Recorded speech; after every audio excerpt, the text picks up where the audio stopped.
Hey guys, Bird Yu-Gi-Oh here. So today, wanted to bring you an update to my Shaddoll deck. There's of course new support that came out a little while ago.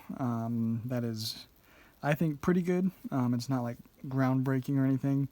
Nothing like what the structure deck brought with Windy and App Cologne, which are really good cards. But we will get right into this. Make sure you guys are subscribed. Of course, have a really cool Time Thief deck coming up, Orcus deck, just some really cool deck profiles coming up that I don't want you guys to miss. So let's start off with the best Shaddoll card, basically. In the main deck is Windy. She does everything the deck needs. Because her flip effect, you can special summon a Shaddoll monster from your deck in defense position, and then if she's sent to the graveyard, you can special summon a Shaddoll monster from your deck in face down defense position. So just a really, really good card. Gets everything going. And with the new card that we have, I think she's even better. And one of those new cards is actually Shaddoll Genius, Shaddoll Genius. Just two of him. Basically, the flip effect, you can target a Shaddoll you control. That face-up monster is unaffected by monster effects, except its own, which is okay. But how it's really good is if it's sent to the graveyard, you target an effect monster on the field, and neither player can activate that target's effects on the field this turn. So, really good card. For some interruption on your opponent's turn, maybe. And some really nice attack, 1800. And it's an earth type. So, just really good card in general for the deck. Played two Squamata. That is mostly our searcher for you, or sorry, not a searcher, for sending any Shaddoll card from the deck to the graveyard when this card is sent to the graveyard. And then two Aerial, again, another really good disruption card. And really good against a lot of decks because her main effect that we're using is when she's sent to the graveyard, target up to 3 cards in either graveyard and banish them. So usually that's going to be your opponent, and you're going to get rid of certain cards that they need, of course. And then one of the new cards is Hell Shaddoll Hollow. Really only need one, in my opinion. I almost always special summon this off of a Windy. When she's sent to the graveyard, just special summon this in face down defense because his flip effect is really good.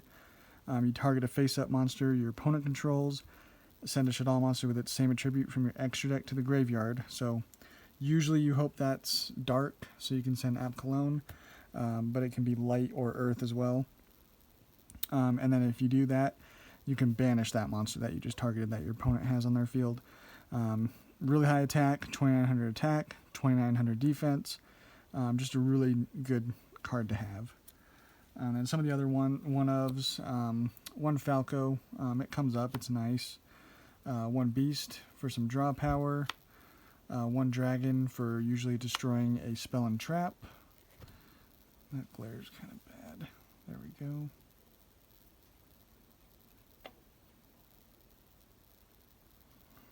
Sorry. And then one Hedgehog. It rounds out the Shaddoll monsters we play. When this card is sent to the graveyard, you add a Shaddoll monster from your deck to your hand. So they're all pretty good. And then for a good, just normal summon, just good solid normal summon, 3 Mathematician.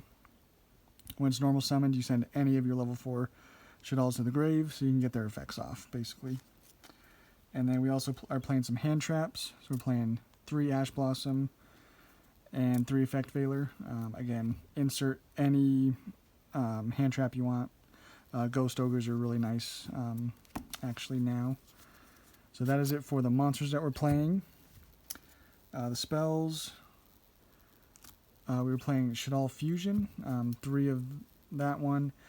This is actually not quite a going first version. This version, you'll see why, especially with 6 hand traps. And there's some other power cards that we play that this deck is fine going second. So Shaddoll Fusion is really good. And then just 2 L Shaddoll Fusion is a quick play. Really helps you get some extra damage on board is usually how I'm using it. And then 3 Super Poly. That's the first set of cards. That is obviously really good going second, because your opponent cannot activate cards or effects in response to this, and you can fusion summon using their monsters. Really good. And then the other one we're playing is 3 Dark Ruler No More. Again, going second, if there's a lot of problematic monsters, you need to shut them all off so that you can, do what you need to do. So yeah, Dark Ruler No More is very good for that. And then we're playing 1 Monster Reborn, 1 Foolish Burial, send whatever Shaddoll you need, and then 1 Called by the Grave. Good defensive option and good option when you're going, first on your turn. And then the traps we're playing 2 Resh. This is going to be able to special summon a Shaddoll monster in your graveyard. And also, while this card is in the graveyard, you can banish another Shaddoll card. And then you can either flip a card face up or flip it face down in defense position. So, really good for that.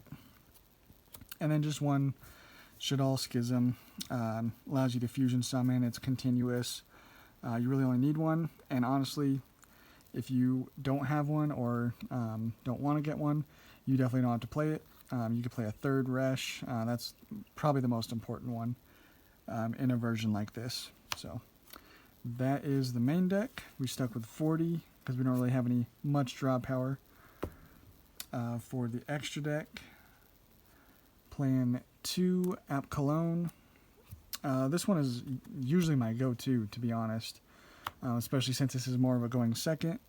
When it's special summoned, you target a face-up card in the field and negate its effects, and it cannot be destroyed by battle. It doesn't come up too often, but and then also if it is sent to the graveyard, we have a few ways of doing that.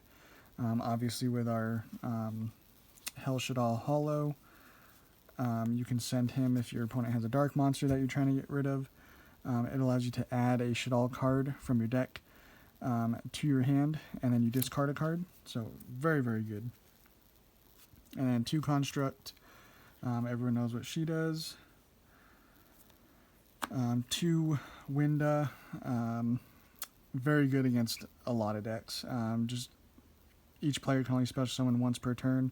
That is killer. And it also cannot be destroyed by your opponent's card effects. So it's a good card against a lot of decks. And then the 1 Shekinaga. We of course are playing the Earth Genius, so makes him easier to get out, and he's got a good monster effect negate. And then our Super Poly targets, Starving Venom and Dracostapelia, are really nice to have. And then for our links, we play the Gravity Controller. Usually, you'll have these in the extra monster zone, and then you can just make this if you choose to, and then you can get rid of an opponent's monster that's in the extra monster zone. Cross Sheep is probably the best combo card in this deck. When you fusion summon while this is on the field, to a zone he is, then you can special summon from the graveyard for free, a level 4 or lower. Construct is just another nice way of fusion summoning and also just getting a free Link monster back to the board because she can kind of revive herself. And then lastly, just the IP Masquerena, Unicorn, and then the Crusadia Avermax. If you can make it, you're usually going to win. If you make a Avermax, your opponent, along with everything else you have, there's a whole Shaddoll engine, is just very grindy. So if you have a card like Avermax on the board, you're usually going to win. Simple as that. Avermax and Winda. I don't see how you could lose most of the time. But yeah, it's a really fun deck, guys. Not too expensive. I tried to not add too many expensive cards. Obviously, like, Schism, you can sub out or just not even play at all. Same thing with Ash Blossom. You don't have to play it, but most everything else is fairly budget, fairly cheap, and it is still a very powerful deck. So try it out, guys, and we will, of course, catch you on the next one.